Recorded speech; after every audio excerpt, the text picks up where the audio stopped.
होते हुए भी अंधे हैं, कोशिश करो बाबा जी कृपा करो कि अंधों की आंखें खोल दूं और मन के अंदर जो है बुझी हुई ज्योति को जगा दूं। ऐसा जब महात्मा विजय कुमार को कृपा है, कहीं बाधा मत डालिए। फिर एक दूसरा पैदा ले लिया वहां, फिर एक हटी तो दूसरा पैदा ले लिया, एक लाश गई तो दूसरा मरने को तैयार हो गया। हटो वहां से, हटाओ हरी साड़ी को। देखो हंस रही है, कैसे हंस रही है, अरे दादा हटाओ। कहीं प्रवचन सुनने जाना, जो भगवान श्री कृष्ण ने श्रीमद् भागवत पुराण में कहा है कि जो मेरा प्रवचन सुनेगा, जो मेरा सत्संग करेगा, मौन होकर बैठेगा। जो मौन होकर बैठेगा तो मैं, यानी भगवान श्री कृष्ण कहते हैं, मैं उसमें प्रवेश कर जाता हूँ, मैं उसमें समा जाता हूँ और शांति से स्थिर बैठा देता हूँ।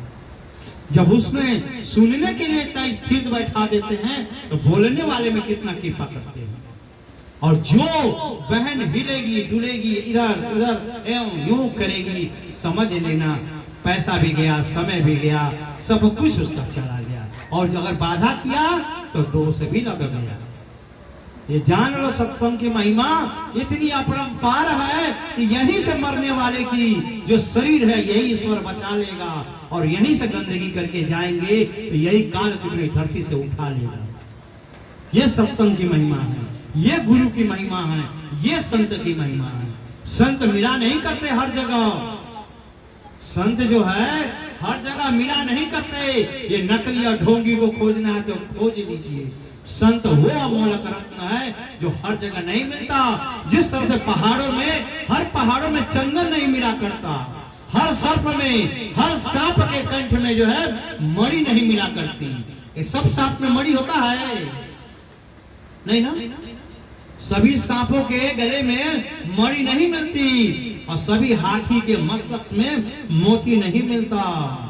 ठीक उसी प्रकार से जगत में सब जगह सच्चे संत नहीं मिला करते, सच्चे सदगुरु नहीं मिला करते। ऐसे सदगुरु के पास है आप बैठे हो कि ये सदगुरु माता सुदीक्षा जी महाराज आपको देख रही है, ये देख रही है, जिसको प्रमाणित लेना है लबनिया धाम आइए दिखा दूंगा। इसे फोटो मत समझिए कि ये फोटो है, फोटो है, ये फोटो नहीं मानता है महात्मा विजय कुमार। और लबनिया धाम से जितने आए हुए हैं, बहुत दूर दूर से बहने यहाँ आए हुए हैं, ये कोई फोटो नहीं मानती है, ये बैठी हुई है। जानने की कोशिश कीजिए कि हमारा दुख कैसे दूर हो जाएगा।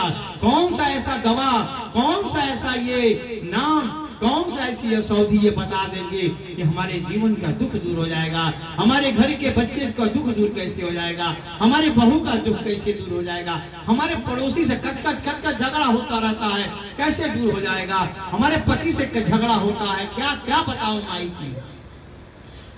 सारी की सारी दुख माताएं झेलती हैं, जान लीजिए। आज गर्भ से बच्चा नुकसान हुआ तो कौन सहेगा? माँ सहेगी। बच्चा जन्म लेकर मर जाएगा तो कौन सहेगा? माँ सहेगी। जवान होकर मर जाएगा तो कौन सहेगा? माँ सहेगी। कितना बताऊं आपको। और पति अगर गायब हो गया तो पत्नी सहेगी। कहीं से भी आकर देखिए, सब नारी पर ही आएगा।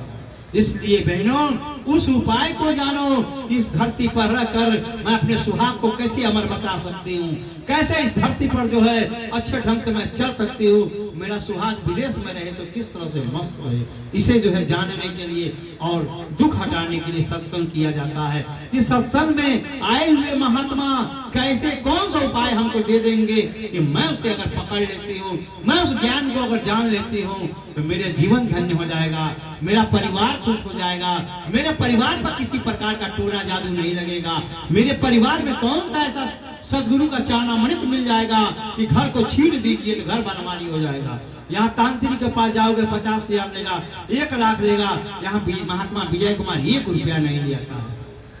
1 रुपया का ऐसे नहीं करता है कि हाथ पर 1 रुपया रखिए। जानिए तो सही, इतने दूर दूर से संख्याएं वहाँ आ रही है लवनिया धाम पर, जो भी आ रहे हैं सब खुशहाल, सब खुशहाल। आखिर तो कौन सा ऐसा वो उपाय है? वो सदगुरु बताता है, वो संत बताता है। इस जगत में अगर आपने वो काम नहीं किया तो दुख ही दुख है।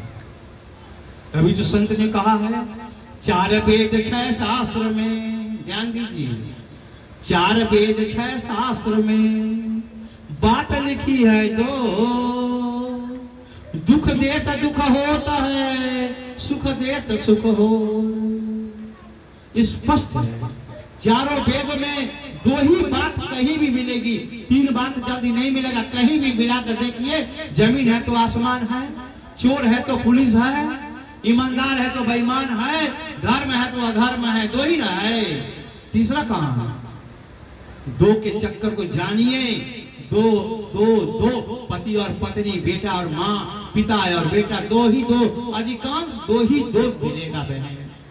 अब किधर से आपको दिखाऊं? आंख से दिखाऊं तो 2 ही है, नाक बोलूं तो 2 ही सब, पेट कहूं तो 2 ही सब। ऐसे बहुत से चीज हैं जो 2 शब्द से हैं। इस 2 बात को जो है वेद कह रहा है कि 4 वेद 6 शास्त्र में बात लिखी है 2, दुख दे तो दुख होता है, सुख दे तो सुख हो। पूरे वेद शास्त्र को पलट लीजिए, यही 2 बात मिलेगा बस।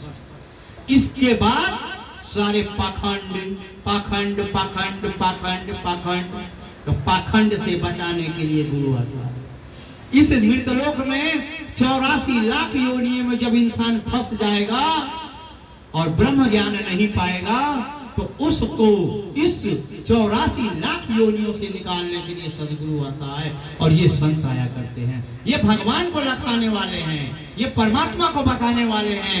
ये संतों के संतों के द्वारा जो है परमात्मा को लखाया जाता है, गुरु के द्वारा जो है ईश्वर को लखाया जाता है। ईश्वर बड़ा नहीं, भगवान बड़े नहीं, कृष्ण बड़े नहीं, राम बड़े नहीं, निरंकार बड़ा नहीं। जब बड़ा होगा तो गुरु ही होगा, गुरु से बड़ा कहीं नहीं है। इसलिए तो हर जगह कह रहा है कि 7 दीप 3 लोक 9 खंड में, गुरु से बड़ा न कोई, करता करे न कर सके, गुरु करे से। 3 लोक 9 खंड में गुरु से बड़ा न कोई।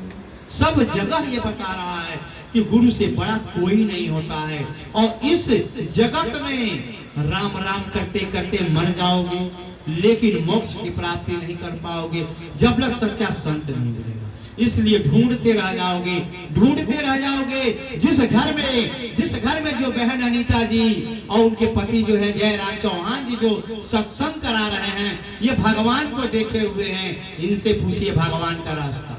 जो गांव वाले भाई और बहनों आए हैं, इस घर के बहन से पूछिए, ये बगल वाले भी घर ब्रह्मज्ञानी संतों का घर है। जो लोग इन दोनों के घर की बातों को मान लेगा, ये गांव स्वर्ग हो जाएगा।